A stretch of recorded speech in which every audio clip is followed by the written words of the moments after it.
Hi everyone, and welcome back to Beneath the Surface, the podcast where we dive deeper into the meaning of our experiences to learn and grow from it. I haven't posted in a while. To be honest, a lot has been going on in my life. Good things and bad things, I would say. There's a lot of questions going in my mind right now, so I didn't have really the mental availability to post anything. But it's also really important for me to post whenever I have something I think is interesting to share with you guys. So I do think that having something that's not scheduled is a good thing. Because you guys let me know if there's a theme that you want me to talk about in particular, if the way that I'm speaking on this podcast makes you think of another topic that you think would be relevant for me to talk about.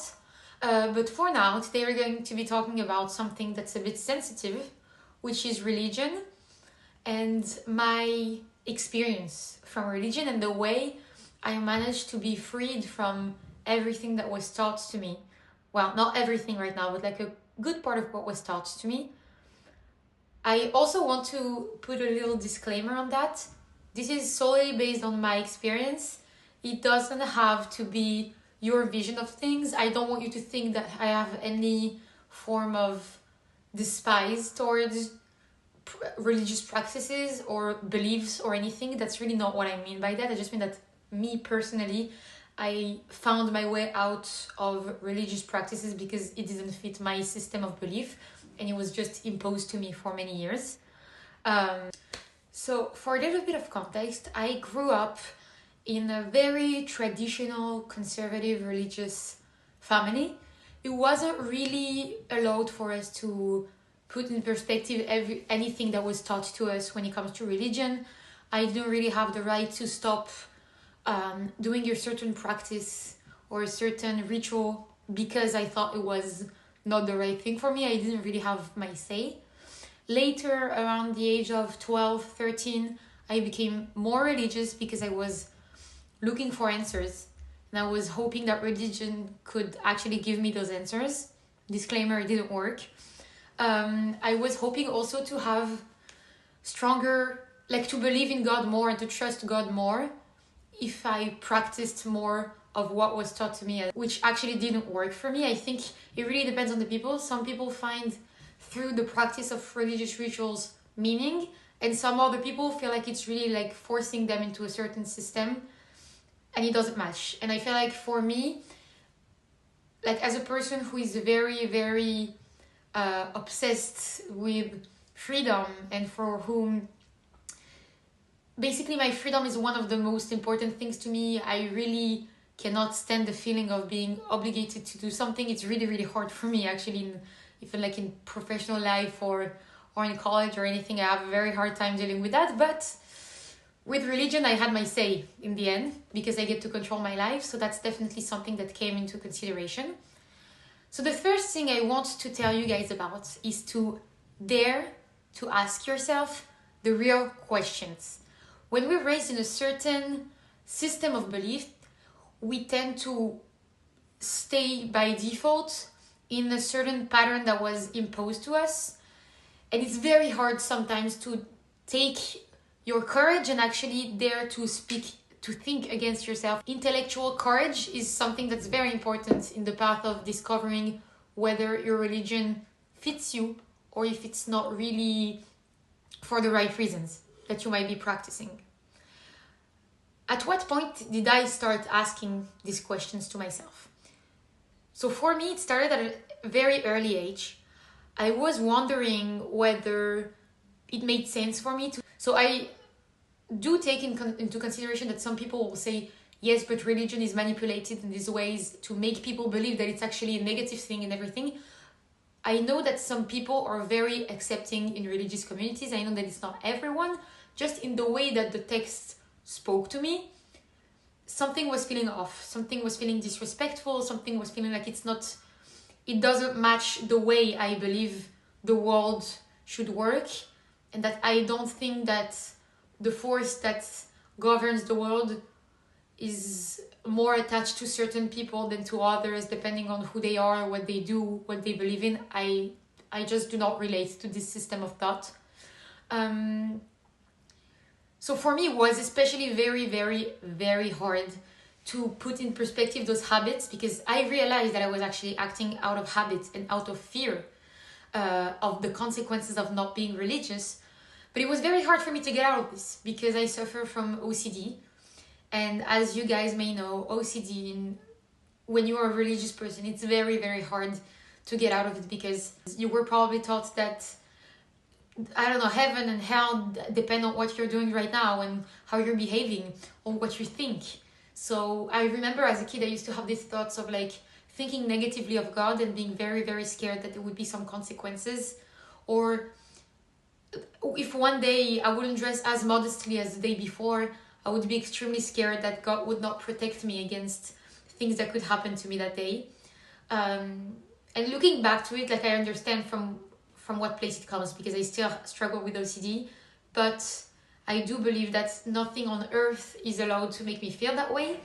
And even if religion and the one I was raised in is right and everything that it preaches is the truth, God wouldn't want for me to suffer. There is no way the thing that created me would want me to suffer. And that's what religion caused me so far. So that's why also I think there's a legitimacy, even in the religious spectrum, to actually say, okay, I need to take a step back from it, and to live my life in another way. When it comes to the anxiety that can come with asking yourself questions about religion, and for example, I don't know, for me, I have OCD and I still struggle with it. So when it comes to not practicing certain elements of my religion, it really is scary, because I feel like there could be some consequences.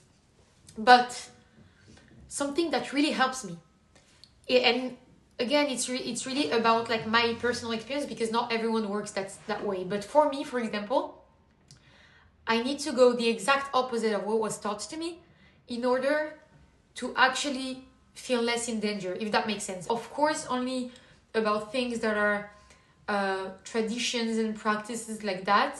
I'm not talking about moral rules, and I really appreciate the fact that even though I faced a bit of judgment when it comes to like my family, my friends at the time, because they didn't really understand what I was going through, I know that not everyone is in a situation where they can actually take a step back from a religion that's hurting them without facing very bad consequences.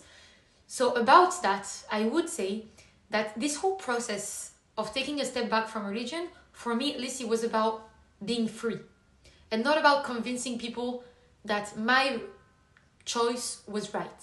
So I do believe that in this perspective, if you feel like, of course, if you feel like you're not going to be safe talking about it, do never put yourself in danger. But if you feel like, for example, you will not be in danger, but just people would be disrespectful to you or would not understand your choice, or your parents would take it very bad or something like that, keep in mind that not everyone did this work, at least, because I do think that we're all in capacity to think against our own beliefs, because we're all humans, and we can use our critical sense. But not everyone has done this whole path of, okay, why do I believe like that? Why do I behave that way? Should I actually behave any other way? Etc. So in that perspective, keep in mind that you're someone who's very brave for doing this path and engaging in this way, but not everyone has done that. So you might have to, for example, explain your choice to some people. But if you feel like even explaining would put you in a difficult position and the people around you would make you suffer for that, I would say not everyone has to understand. The whole process is about freeing yourself in your head. Most important part in that, I would say, is to stay safe as possible, of course. When it comes to not practicing a religion that's hurting you, but also when it comes to not showing it to people that could be disrespectful or have harsh behaviors towards you. It's a lifelong path. I do think that sometimes it takes years to understand what you really want when it comes to religion, because it's a very, very complicated topic, and also people tend to interfere in that a lot, because there's a question of community sometimes, which is something that also bothered me for many years, because I didn't find my place in this very specific community. But yeah, I do believe that you really have everything within you, um, and you have the ability to be brave enough to find out what you actually need and what makes sense to you. I know this podcast was a bit messy, but it was just, sharing my thoughts about how religion impacted my life and how I actually wanted to be free from it. But some people might think the other way around, right? If you're raised in a very strongly anti-religious family and you feel like your truth is in religion, I do think that the same way would apply. So the same method kind of asking yourself the real questions and go and seek. So in conclusion, I wanted to tell you guys that it's very important to dare to know and to think against yourself. As humans, we have to dare to think against ourselves and to not follow something that doesn't feel right just because we're scared or because we're used to it. We have a duty to think, and we have a duty to use our critical thinking to put in perspective what we've learned. And a friend also told me about this when I talked to her about my relationship to religion. She said, you have to learn a lot and then follow, and not the other way around. Because since we're all humans that are very unique, if you learn from multiple religions, and if you learn also like from your religion in which you were born, you're able to actually make your own way out of it and practice it the way that makes sense to you. Not necessarily the standardized way that is imposed to in your community or in a specific society. So if you have to take one thing out of this little talk that I had with you guys, is to be brave when it comes to getting into paths that can be scary. It's extremely important for us humans to have this way of looking at reality and searching for the truth, searching for what is right, and be extremely accepting towards others. And that's a very enriching path, actually. And that's how you find a lot of kindness for others, because you understand that many people have the same history as you, even if it's in very different context. The same questions keep all of us alive. The questions about meaning, the questions about how to make this life worth it, how to make people happy, how to live a happy life, and all of this. And I really do believe that at the end of the day, we have to be brave enough to think and to research and to learn and not be scared of the answers. That's kind of what got me out of the religious path that I was in, that was really not matching the way I want to live my life. Follow whatever your heart says.